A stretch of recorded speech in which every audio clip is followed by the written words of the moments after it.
My true strength in life are my boys. Hey guys, to our first ever podcast. And this is something that's kind of out of the ordinary for all three of us, to be honest with you. You know, we're kind of stepping outside of our comfort zones to do this. But, you know, the three of us have gotten together because the three of us all have something in common. We're all divorced dads. And not only divorced dads, but we're all going through it currently. You know, so we're experiencing what the courts are handling it, how our exes are handling it, how our kids, most importantly, are handling what's going on right now with their families. And there's a lot of concerns that we have as dads, especially going through this process and experiencing this. And we're trying to figure out how to handle it.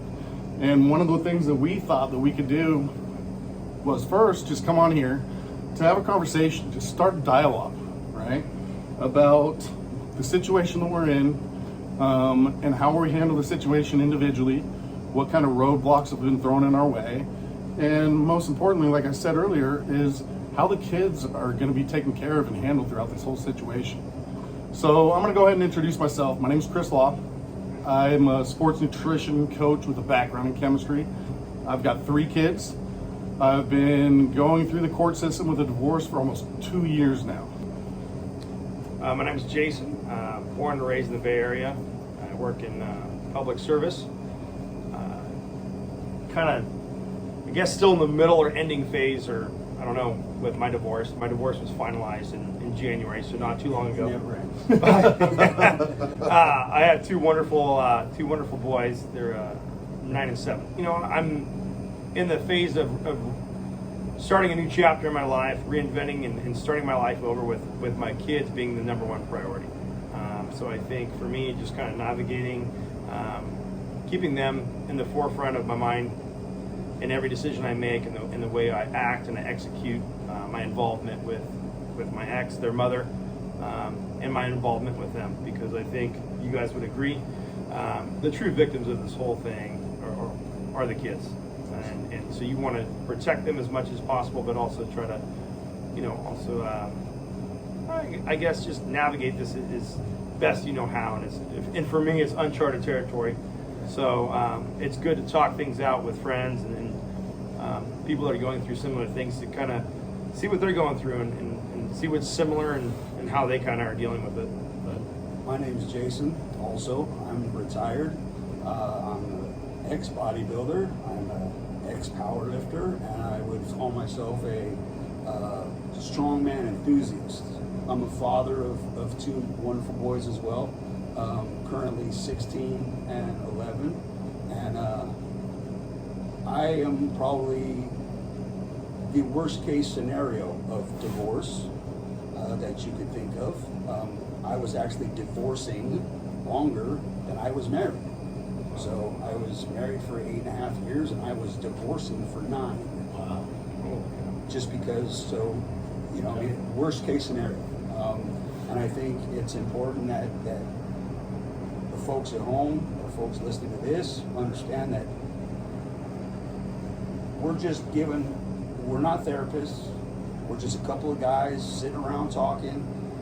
We're offering a shoulder to cry on. As we said before, we laugh to keep from crying. I think it's important that we do, as grown men, know that there's an avenue, and you don't just have to take these things that are going on in your life, and whatever stage of divorce you might be going through, you can reach out and get with any questions, comments, concerns, and we're a support network.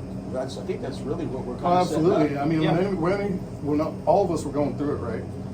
There was never we're guys. We like to have programs, right? We like to have step 1 is this, step 2 is that, step 3 is that, right? And when it comes to a situation like this, which none of us ever expected ourselves to be in, you know, 1, and then 2, it's just a totally foreign experience and environment and everything to us, right? Is that we don't have anybody who was there that we could reach out to be like, dude, how do I handle this? We can just give you the best advice that we can based on where we've been. right? Yes. Same as if we were in the gym or if we were selling supplements or whatever the case may be. It's what I know. It's yours. I'll give it to you.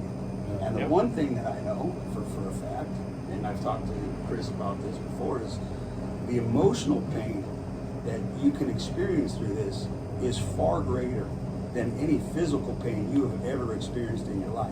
I think it's just a proven fact. I mean, I've been operated on. I think I just had my 10th surgery for various reasons. But physical pain is tangible. Yeah. You talk to the doctor and they say, "Hey, and you know when it's going to end." Right. For the They most part, give you. They say you're going to improve. You know, you broke your arm, 12 weeks in the cast, so you can go on a calendar and you can go 12 weeks, day by day by day.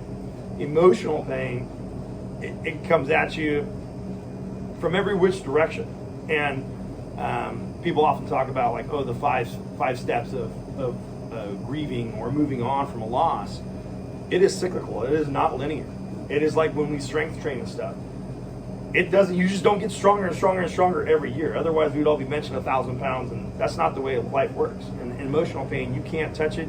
You can feel it, but it's very hard to deal with because you don't know when it's going to hit you. Right. And I think one of the things as men that we have to become comfortable with is recognizing what we're feeling and letting ourselves feel it. You know, and being like, "Hey, this sucks, man." Yep, And being, absolutely. it's okay for it to suck. Yep.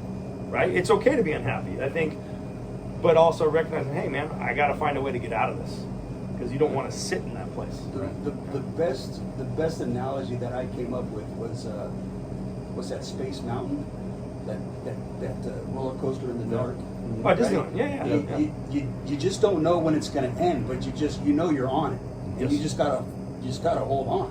I mean, if that's the kind of guy you are, you're either a fighter and you're going to get through it no matter what it is, Right. or you're going to be a victim and you're going to do something drastic. And I think being able to reach out to other folks that have been through it helps keep people from doing something drastic. Yes, definitely. Yeah. Definitely. I think that's kind of the goal here. I don't think you can be truly successful unless you know how to deal with all those pieces Right. and make you a cohesive unit. So I there's the actual term for that would be is mindfulness. So you're learning to feel what you're feeling your emotion, and then recognize what elicits or causes that emotion. And then what we need to work on is, or what people in general, this is not just for us. I mean, make that very clear. First of all, this is just not what we're talking about is not just for men. It's for women as well, because they can feel the same emotions and have the same thoughts. So it's likely applicable, just like when you do strength training, power training, bodybuilding, whatever. Weights are weights, man. Right. Male or female, they don't know the depth. The weights don't care, That's right? But, however, women have always been a little more nurtured. as Sure, far as 100%. being, oh, it's okay to express your feelings. 100%. And as us in the age bracket Right. that we are, it's always been, what's wrong with you? You want to suppress it, right? So I think what we want to also help people with is to be more responsive and less reactive. So take the time to feel what you're feeling, process it, and what is the best way to respond. I think it's important also to understand that as a person, you need to know your own value, your own self-worth. Oh God, yeah. Because a lot of us may have gotten into marriage in the first place because we didn't really understand what our worth was. And that's probably why we're here now. Because we didn't have those boundaries that say, you know what, this is what I'm willing to put up with, and this is what I'm not willing to put up with. And if you fit in that category, then yeah, maybe we should Get together, get have a together. partnership. Right. Yeah. See, I know for me, when I got married, it was because she was a different kind of person than I was used to dating. And it's, oh, wow, that's great. But I don't think I was truly where I should have been, you know what I mean, in my maturity level or my understanding of my self-worth. Sure. Right? So we go down this road, and lo and behold, you know, the road is not always straight. It twists and turns. Never is. And things happen, and all of a sudden I'm no longer wanting to be married, right? So how do you handle that, right? Well, maybe that was me, maybe it was her, maybe it was both of us. I don't know, you know. But you learn things through the process. That goes back to this thought that's always in the back of my head is people always say like I said in the beginning of this is the true casualty, the true victims are our kids. And I'm sure you guys have heard, and people often have heard, children are resilient. That's bullshit. right? Let me That's explain absolute- something. Let me explain that's something to you. absolute bullshit. So, when a child goes through any situation such as this, it's traumatic to them, mentally and emotionally, and they're trying to figure it out, and then they're resilient. Then they develop what is coping mechanisms or survival mechanisms to make it through. Then they get to adulthood. Then all of a sudden, you have problems, and it's pointed out you don't know how to communicate, or you have emotional problems. But you were telling them when they were a kid, you're resilient. They're not. They need to be taught. That's what we're trying to, more than anything, I think, is we're trying to teach our kids to replace us as fathers in the best way we can. And be like, hey, don't make these mistakes that I made, man. No. Learn to stand up for yourself and say, hey, this is my boundary, and this is not acceptable. I've promised my son that he won't make the same mistakes I have, because I'm very open with why things went south with their father. The mistakes I made as a husband. And I promised him, you will never have to go through those because I will help you. Right? Yeah. And so I think it's just important, like you said, that we are just there as father figures, to be there and guide them through the shit that we didn't know. Right? Well, that's always the goal of your kids, right? You want your kids to grow up to be a version of you, but better. You said that you've been going, your divorce was like 9 years? At least nine and years. Where are you at with yours right now? So as of this January, we were legally, as far as I'm understanding, separated. I think there's still formalities with the courts. Don't forget that part. Yeah, there's still the formalities. As far as I understood, as of mid-January, if I so choose or if she so chose to get remarried, you could. So we are divorced, but there's still, like you have to go through like a 6-month waiting period. So in California, I believe it's 6 months and 1 day. So Is it really? Yeah. It's like a cooling off period. In the state of California, it is 6 months and 1 day. So that way, in case you change your mind, you're kind of let out of that little contract or binding decision, so to speak. But the reason I'm saying we're still going through it is because it's still fresh. It doesn't matter if the court says, okay, you're divorced. I mean, my wife and I basically separated in late March. I mean, what is that? I don't know, 8 months, 9 months, something like that. I mean, my kids haven't even had time to process this. No, I'm still processing certain parts of it. And that's just the reality of it. First and foremost, if you're married currently and you're thinking about divorce, stop. Get therapy. Go do anything possible to not get divorced. Now, if you don't have children, bounce today, bounce tomorrow. But the moment you decide that you want to get divorced, this person is no longer your friend. This person is no longer your partner. This person is no longer someone you can trust until all the paperwork is done, everything is separated, and then you can have whatever relationship you want. If children are involved, be a good parent, be a good co-parent. Do the best you can for your children. It's almost like you get your self-confidence back and your self-value back, and you start making personal boundaries. And that person, and it's okay. It's okay to say, hey, I don't trust you anymore.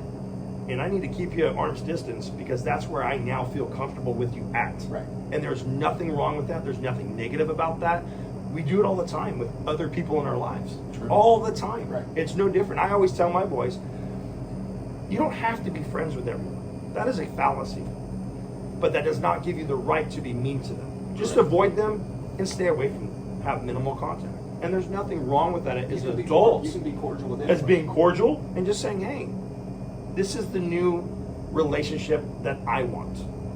I want you to be there instead of where you used to be. And there is nothing wrong with that. No, it's just setting new boundaries for yourself. Yeah, you're setting new boundaries, which is healthy for you. And like Chris said, not every relationship is bad. No, not at all. Not at all. And sometimes people have a great amicable split. Sure. Hey, Jay, this just ain't working out. You're right. I'm with Project Spirit. Thank you. Bye.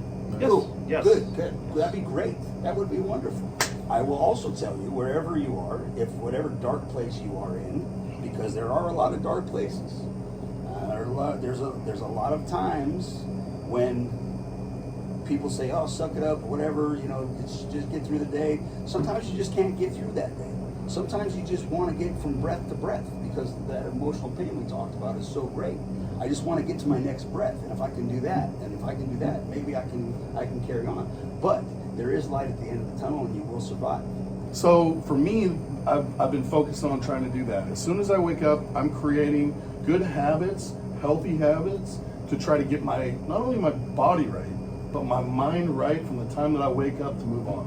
You know, what are some of the things that you do that kind of get you away from waking up negative and getting you in a positive mood? You know, I'm a very process-oriented person. So, like, if something's hard coming on me, I'm like, good. Because when I figure out how to overcome this, I have a new baseline. And it's going to give me the mental, emotional, physical strength to take on the next challenge. Am I always that way? Nope.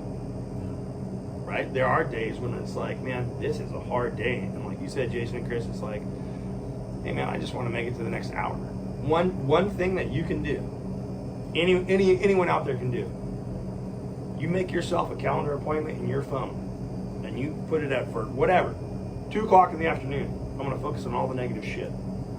And you then focus on, hey, I'm going to go about my day. I guarantee you 99% of the time you will go past that appointment calendar. You won't even think about it. Because you'll be so busy just cranking on the next thing. So make it go good. It's okay to let yourself go, hey, I need 10 minutes today to just whatever. If you want to cry or you want to be mad or whatever, it's okay, man. You're a human being. And that's male, female alike. That's just healthy for you. To stay positive, man, my true strength in life are my boys. 100%. Kids, man.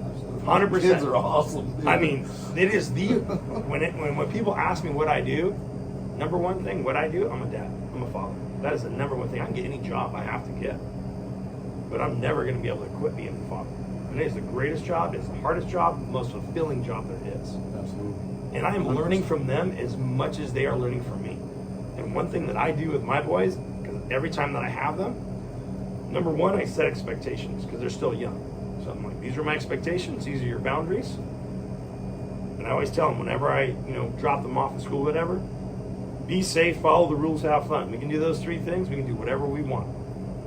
And if they get out of bounds, it's corrected right away, and we're back on track. At the end of my time with them, what did you enjoy with me on the time that you were with me, and how can I improve? Do you voice that to them, or that is a direct question to them. like? Tell me how I can be a better dad. And more often than not, they don't know because they're still young, so they're still trying to figure out what is dad talking about. Yeah, what are you talking about? You're a great dad, okay, but how can I be a better Yeah, dad? I want to be a better dad. Right? And that is my goal, man, and that's what keeps me motivated all the time. And that's one thing that divorce, for me, kind of rattled my cage a little bit, right? Was there's so many times when you have complete access to your children that you take for granted. I agree. You know? And the reason it does that is because you no longer have a partner to rely on. So you realize subconsciously, it's up to me. And you rise to the occasion. Oh, big That's time. what happens. Yeah. You're like, hey man, I tell my boys, it's the 3 of us. We're a team. Yeah. And I depend on you as much as you depend on me. I remember one of the first times that after we moved into the house and the boys came over for their visitation weekend, and it was all me. I was cleaning, I was doing the dishes, I was, like you said, I no longer, I was me. I had no partner. Yep. Boys sitting there, we're hungry, Dad. Oh, okay, what do I do? Right? Okay, well, okay, let me whip something up, or well, I guess you didn't like that, so let me DoorDash something. I don't know. Figure it out on the next But one. they, and then I take them home. They take them home after the weekend. You're looking forward to going back to work, right? You're so like, man, tired. I want to go to my job because that's easy. So yeah, I think that's one of the one times I actually apologized to my ex-wife. I'm like, you know what? Yeah, you do a lot. You did a lot. You did a lot. Once you experience that, once it is all you have respect for a stay-at-home mother or a stay-at-home father. Like you I was never exhausted, but I was so rewarded. I was. It was great. Oh. I'm like, I can't wait to do that again. As soon as I drop them yeah, off, I'm the I same managed way. to do it. I'm like, I did dishes. Fuck, I did dishes. Okay.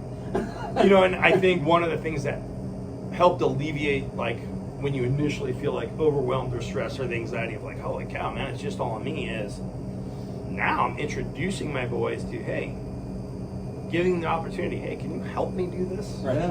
Because Involved. if you guys help me do it, we have more time to go do something fun. Well, I asked my son the other day, I said, where are you going? He goes, I'm going to take out the garbage. What? Right? Yeah. Yeah. What? Yeah. It's really funny how some of these Okay. kids step up, right? Yeah. And they want to be involved. When I'm cleaning my apartment, my little girls look at me cleaning, and they're like, "Dad, can I dust? Dad, can I do this? Can I help out?" They Yeah. want to help out. And when you take those iPads away and those iPhones away, that so many parents use as a babysitting Right. tool, Here. right? Here, go sit. Oh, Yep.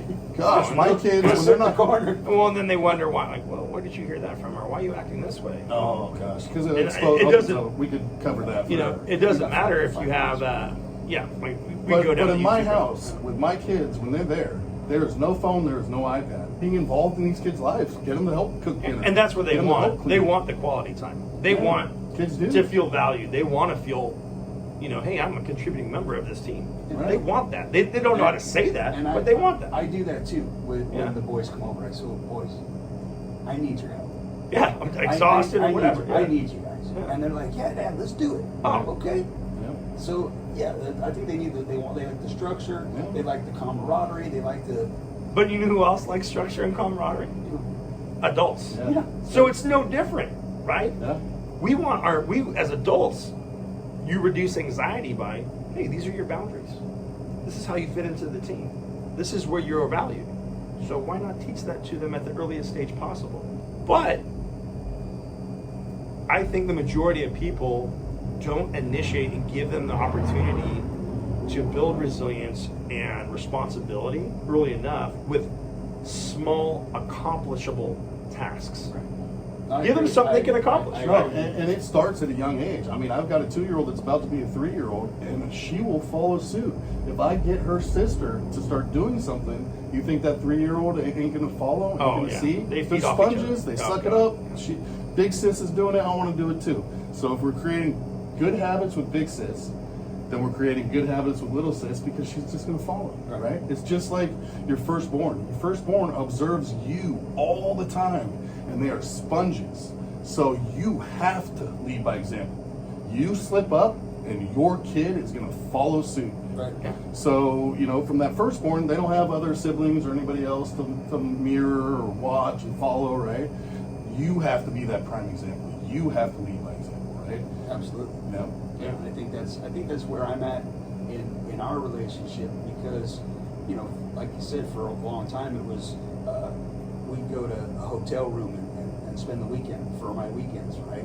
And then so we had room service. We had the maid come and clean up the room. And I'm like, okay, well now this is the house. There's no maid. There's no maid coming to the house. So step it up.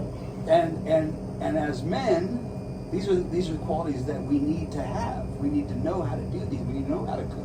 We need to know how to clean. We need to know how to do all these things. We need to know how to do laundry. How much of that do your parents teach you? None. Yeah. and then put away laundry. Right. Right? Oh, yeah. So and when the boys sit at home and they have no responsibilities whatsoever. And so I'm learning this shit at a late age that how important these things are, how important these qualities are, right? Because I've always had a partner in my life who would help me do this or that or the other thing, and there was a few times in my younger life where I was solo, where I'd have, I'd have to do the laundry, I'm not good at it. I'm not, but you need to know how. And I'm like, okay, well now I'm getting good at it, and so now these boys need to know how.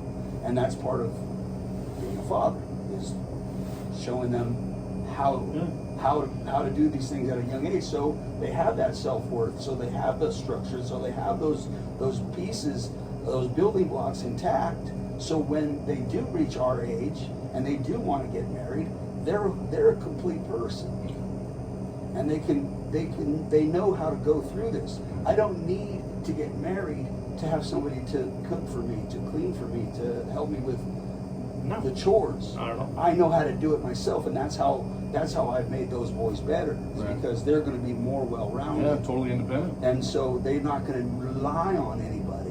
Like maybe I relied, so I had my mother, and then maybe I had my wife. Who knows? Yeah. You could. I'm not a psychologist. Who knows? You know what I mean? So, okay, but they don't need that. They have structure. They have the capabilities. They have the understanding.